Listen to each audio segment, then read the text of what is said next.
warahmatullahi wabarakatuh. Hari ini saya akan menjelaskan pelajaran tarikh yang materinya tentang keruntuhan dinasti Umayyah. Oke.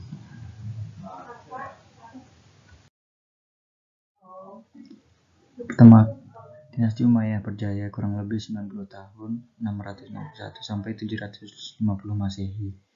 Namun pada akhirnya mengalami masa-masa kemunduran, ditandai dengan melemahnya sistem politik dan pemerintahan.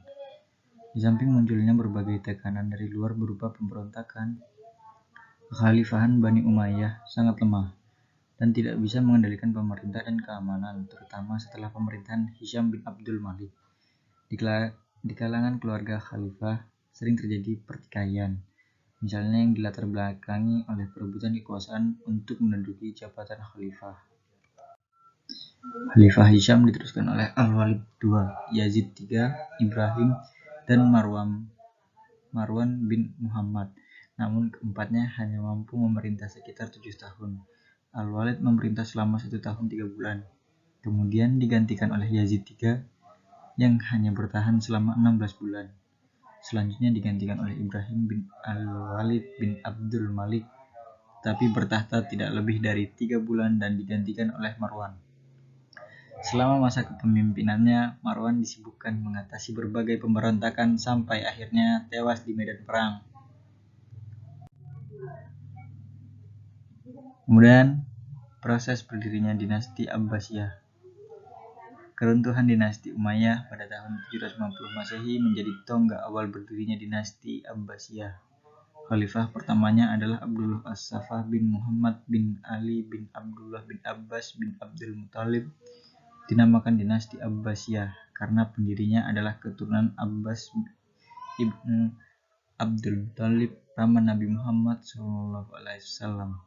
Masa kekuasaan dinasti Abbasiyah berlangsung dalam rentang waktu yang panjang, yaitu tahun 132 Hijriah atau 750 Masehi sampai dengan 656 Hijriah atau 1258 Masehi. Dinasti Umayyah telah berhasil membawa kejayaan dunia Islam mulai dari Asia Barat, Asia Tengah, Asia Selatan, Afrika Utara hingga ke Eropa. Sementara itu, dunia Islam juga mengalami masa-masa kejayaan di bawah kekuasaan dinasti Abbasiyah, terutama dalam bidang peradaban dan kebudayaan Islam, sehingga kota Baghdad dikenal sebagai pusat peradaban dunia. Untuk lebih jelas, uraiannya sebagai berikut. 1. Proses pembentukan dinasti Abbasiyah. Upaya mengalahkan dinasti Umayyah dilatar belakangi pemikiran tentang siapa yang berhak memimpin setelah Rasulullah meninggal.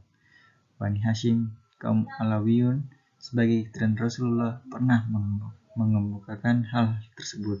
Terdapat 3 kota utama yang menjadi pusat kegiatan untuk menegakkan kekuasaan keluarga besar paman Rasulullah, Abbas bin Abdul Muthalib, yaitu kota Al-Humaimah sebagai pusat perencanaan, kota Kufah sebagai kota penghubung, dan kota Khurasan sebagai kota gerakan langsung.